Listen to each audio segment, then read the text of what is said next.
சூழலியல் செயற்பாட்டாளர் பியூஷ் மனுஷ் தற்போது சேலத்தில் செய்தியாளர்களை சந்தித்து வருகின்றார். அந்த நேரடி காட்சிகளை பார்க்கலாம். ஆனால் 2 பேரும் சாட்சி சொல்ல மறுத்துட்டாங்க. நான் இதுக்குள்ளே ப்ரைவேட் கம்ப்ளைண்ட்டில் ஒரு சாட்சியை போட்டிருந்தேன். மாணிக்கம் அண்ணான்ட்டு உள்ளே இருக்கார், மாணிக்கம் சொல்லி அவரை சாட்சியாக போட்டிருந்தேன். அவர் சாட்சியாக போடக்குள்ள அவருக்கு பெரிய டார்ச்சர். அவருக்கு என்ன டார்ச்சர் உள்ளனா, இப்போதான் சூப்பர்டென்ட் இன்னும் செந்தில்குமார் இன்னும் அங்கேயே நிற்கிறாரு.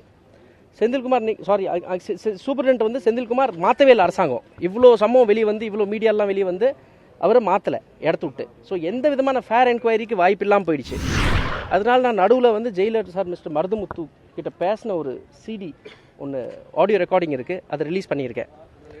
அதில் ரொம்ப தெளிவாகவே நடந்த சம்பவம் நான் ஒரு வார்த்தை நான் சொல்லியிருக்கேன் உங்ககிட்ட. எப்படி உள்ளே கொண்டு போன உடனே தாக்குனாங்க, 25 பேர் உள்ளே வந்தாங்க கன்ஃபியூஸ் பண்ணுறதுக்காக. எல்லாமே அடித்தாங்கல்ல. அடித்தது ஃபஸ்ட்டு செந்தில்குமார் சூப்பரண்ட் அடித்தார். அதுக்கப்புறம் நடந்த சம்பவங்கள் எல்லாமே வெட்னஸ்டே திருப்பி என்னை தாக்குனாங்க. இது எல்லாமே வீடியோ ரெக்கார்டிங்கில் பதிவாக இருக்குது. ஆனால் உள்ளே இருக்குது. அந்த உள்ளே இருக்கிறது வெளியே வர்றது எப்படி ஃபேர் என்கொயரி நடக்கிறது மிஸ்டர் செந்தில்குமார் சூப்பரண்ட்டாக இருக்கக்குள்ளேயே. இதுக்கு இடையில நான் இந்த நடுவில் நான் ஒரு ஆப்ரிஹென்ஷன், என் லைஃப்க்கு ஒரு ஆப்ரிஹென்ஷன் இருக்குது. உள்ளே கூப்பிட்டு போய் என்னை சூசைட் பண்ண வச்சுட்டு அப்படியே வெளியே கொண்டு வராங்க நான் அப்படி சொல்லியிருந்தேன். ஆனால் அது உண்மையாக இந்த ராம்குமார் சம்பவத்தில் தெளிவாகவே தெரிஞ்சு போச்சு. இன்றைக்கி சிறை ஒரு கான்சன்ட்ரேஷன் கேம்ப் மாதிரி ஆகிப்போச்சுங்க.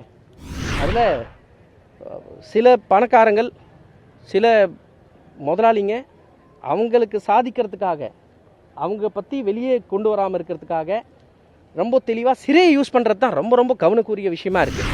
ஏன்னா யாருமே என்னை தாக்கும் போது ஜுடிஷியல் கஸ்டடியில் தாக்கவே முடியாதான் சொல்லிட்டு இருந்தாங்க. பொதுவாகவே ஜுடிஷியல் கஸ்டடியில் இந்த அளவுக்கு ஒரு ரவுடித்தனம் நடந்திருக்கு. பணத்துக்கு அடிமையாய் இல்லை பவருக்கு அடிமையாய் இப்படி இவங்க நடந்துக்கிறது ஒரு தமிழகத்துக்கே ஒரு பெரிய கேள்விக்குறியாக இருக்குது இன்றைக்கி. இது மாறணும். இது மாறணும். இதுக்காக இந்த சிடி எவிடன்ஸை ப்ரெசென்ட் பண்ணுறேன் கோர்ட்டில், மேஜிஸ்ட்ரேட் கோர்ட்டில். ஆமாம், அவர் மெடிக்கல் ரெக்கார்டை கழிச்சிட்டார் உள்ள. அவர் பல வேலை பண்ணிகிட்டு இருக்கார் உள்ள. நிறைய பேர் சஸ்பெண்ட் பண்ணியிருக்காங்க. யாரோ ஒருத்தர் ரோட்டில் பார்த்து எங்கிட்ட பேசினா கூட அவர் தகவல் போயிட்டு ஏதோ பண்ணிகிட்டு இருக்காரு.